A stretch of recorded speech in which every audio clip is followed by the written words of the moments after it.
नमस्कार, माझ्या व्हिडिओमध्ये तुमच्या सगळ्यांचं खूप खूप स्वागत। श्री स्वामी समर्थ, जय जय स्वामी समर्थ या गुरु शब्दाने आपण आपल्या व्हिडिओची सुरुवात करत आहोत। तुम्ही सगळ्यांनी टायटल बघितलेलं असेल, अत्यंत उपयुक्त माहिती मी तुमच्यासाठी घेऊन आलेली आहे, त्यामुळे हा व्हिडिओ शेवटपर्यंत नक्की बघायचा आहे। व्हिटॅमिन ई नेमकं आपल्या शरीरात जाऊन कशा पद्धतीने कार्य करतं तेच आपण या व्हिडिओमध्ये बघणार आहोत।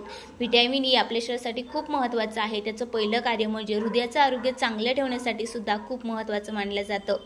व्हिटॅमिन ईची कमतरता जर आपल्या शरीरात असेल तर अनेक प्रकारचे आजार जे आहेत ते आपल्याला होत असतात। व्हिटॅमिन ई जे आहे ते आपले शरीरातील जे सेल्स असतात त्यामध्ये ऑक्सिजनची मात्रा वाढवण्याचं काम करतात। त्याचबरोबर शरीरामध्ये व्हिटॅमिन ईचं योग्य प्रमाणात असणं तेवढंच महत्त्वाचं आहे। रक्त पुरवठ्यासाठी सुद्धा व्हिटॅमिन ई जे आहे ते खूप महत्त्वाचं ठरत असतं।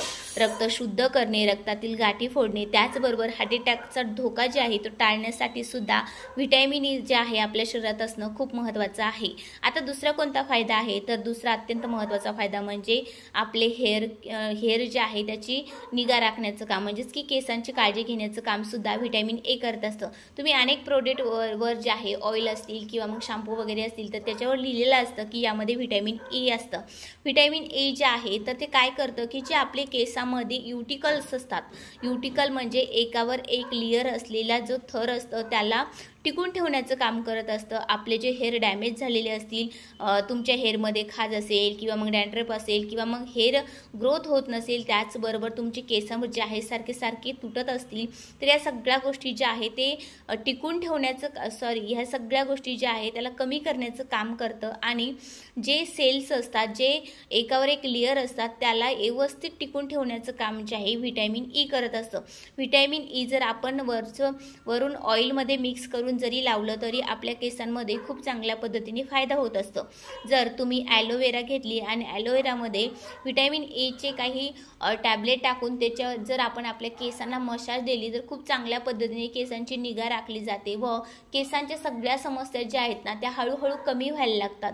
त्याच्यामुळे व्हिटॅमिन ए जे आहे ते आपल्या केसांसाठी सुद्धा खूप महत्त्वाचं आहे। आता दुसरा कोणता फायदा आहे तर तिसरा फायदा म्हणजे स्किन केअर।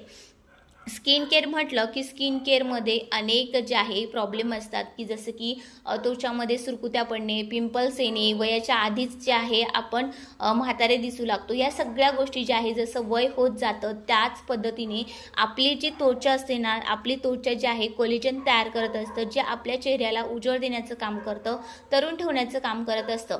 पण जसं आपलं वय होत जातं तसं कोलेजन जी मात्रा जी असते ना ती कमी तयार व्हायला लागते। मग अशा ठिकाणी काय करायला पाहिजे तर अशा वेळी जे आहे आपण जर व्हिटॅमिन ई ची मात्रा योग्य पद्धतीने घेतली तर अर्थातच आपली जी त्वचा आहे ती चांगल्या पद्धतीने तरुण तर दिसायलाच लागते। त्याचबरोबर ती जी आहे ना कोलेजन जे आहे ते टिकून ठेवण्याचं काम करते व जर तुमची स्किन चांगली असेल तर ते तयार सुद्धा करण्याचं काम करत असते, वय कोणतंही असलं तरी सुद्धा। त्यामुळे आपल्या स्किनला छान पद्धतीने रंग आणि उजळदार दिसावी त्याच्यासाठी सुद्धा व्हिटॅमिन ई जे आहे ते खूप चांगल्या पद्धतीने काम करत असतं। वयानुसार जे आहे आपल्या चेहऱ्यावर रिंकल्स येत जातात, सुरकुत्या पडत जातात, ह्या सुद्धा कमी करण्यासाठी सुद्धा खूप चांगल्या पद्धतीने व्हिटॅमिन ई मानण्यात आलेलं आहे। त्याचबरोबर अजून एक स्किन टाईपच्या लोकांना फायदा होतो तो म्हणजे ड्राय स्किन। जर तुमची ड्राय स्किन असेल तर त्याच्यासाठी हे असरदार ठरू शकतं। जर तुम्ही ॲलोवेरामध्ये व्हिटॅमिन ई टाकून जर लावली, तुमच्या स्किनची छान पद्धतीने मसाज केली तर खूप चांगल्या पद्धतीने तुम्हाला फायदा देणार ते ठरू शकतं। आता पुढचं कार्य कोणतं आहे तर मेंदूला व्यवस्थित चालना देणे, म्हणजे की आपल्या मेंदूला ताजेतवाने ठेवण्याचं काम सुद्धा व्हिटॅमिन ई जे आहे ते करत असतं। व्यवस्थित रक्तपुरवठा करणे, त्याचबरोबर मेंदू जे आहे आपलं व्यवस्थित कार्य करण्यासाठी सुद्धा ताजेतवाने ठेवण्यासाठी सुद्धा फायदा होत असतो।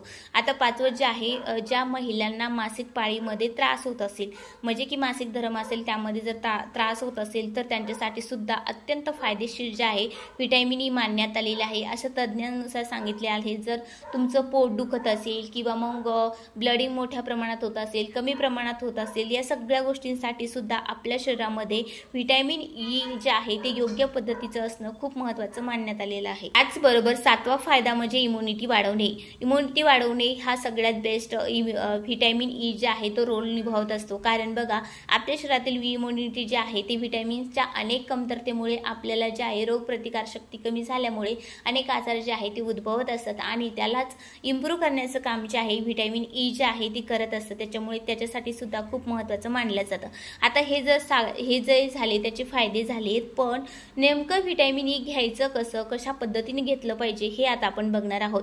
तर आपल्या शरीराला जे लागतं, आपल्याला बरेचसे लोक सांगतात की तुम्ही व्हिटॅमिन ई जे आहे ते घ्या। मग आपण काय करतो, दुकानात जाऊन जे मेडिकलच्या दुकानमध्ये जाऊन जे व्हिटॅमिनचे कॅप्सूल मिळत असतात ते घेऊन येतो, पण नक्की आपल्या शरीराला लागतं किती हे जाणून घेऊया।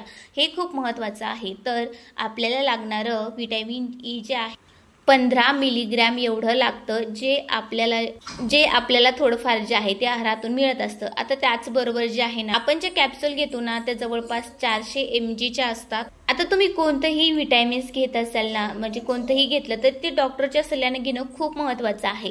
आपल्याला लागतं 15 मिलीग्रॅम आणि आपण जर घेत असाल 400 mg तर किती मोठं झालं ते। एवढ्याची आपल्याला अजिबात आवश्यकता नाही आणि त्यातूनच आपल्या आहारातून सुद्धा आपल्या शरीरात व्हिटॅमिन ई जे आहे ना ते मोठ्या प्रमाणात जात असतं। पास आपल्या आहारातून रोजचं व्हिटॅमिन ई जे आहे ते 8 ते 9 एवढं जातं। त्याच्यामुळे आपल्याला बाहेरचं व्हिटॅमिन जेव्हा आपल्याला घ्यायचं आहे ना तेव्हा आपण डॉक्टरच्या सल्ल्याने घेणं खूप महत्त्वाचं ठरत असतं। आता शक्यतो व्हिटॅमिन ई जे आहे ते कशामधून मिळतं, तर ड्रायफ्रूटमधून मिळतं। सगळ्यात जास्त व्हिटॅमिन ई जे आहे ते बदाममध्ये असतं। त्याचबरोबर तुम्ही रात्री बदाम जे आहे ते भिजवून ठेवले आणि सकाळी त्याची साले काढून खाल्ले तर खूप चांगल्या पद्धतीने व्हिटॅमिन ई ची जे आहे तुम्हाला कमतरता भासणार नाही। त्याचबरोबर तुम्ही बदाम सोडून शेंगदाणे घेऊ शकता, जवस घेऊ शकता। सूर्यफुलामध्ये जे आहे मोठ्या प्रमाणात व्हिटॅमिन ई असतं, जे तुमच्या शरीराला आवश्यक आहे तेवढं ते पुरवण्याचं काम करत असतं। हिरव्या पालेभाज्या बोलायचं झालं तर पालक आणि कोथिंबीर अत्यंत महत्त्वाचं आहे। त्याचबरोबर आवळ्यामध्ये सुद्धा व्हिटॅमिन ई मोठ्या प्रमाणात असतं। त्याचबरोबर टमॅटो असो, रताळी असो किंवा मग अनेक प्रकारच्या भाज्या ज्या आहेत त्यामध्ये व्हिटॅमिन सुद्धा खूप असतं। फक्त हे माहीत असणं आणि योग्य आहार घेणं खूप महत्त्वाचं आहे। पण कोणतंही तुम्हाला जर डायरेक्ट तुम्हाला घ्यायचं असेल आता तर तुम्ही डॉक्टरांचं सजेशन घेऊनच व्हिटॅमिन ई जी आहे ती घेतली पाहिजे। असं मनाने कोणतीही कॅप्सूल आणून जर तुम्ही खाल्ली तर अर्थातच आपल्याला माहीत नाही की आपल्या शरीरात जे आहे कोणतेही बदल होऊ शकतात। त्यामुळे ही काळजी तुम्ही नक्कीच घ्या आणि तुम्हाला हा व्हिडिओ आवडला असेल तर नक्कीच लाईक, शेअर, सबस्क्राईब करा। एक छोटीशी कमेंट करून मला सांगा की तुम्हाला हा व्हिडिओ कसा वाटला आहे। परत भेटूया अशा छोट्याशा व्हिडिओने।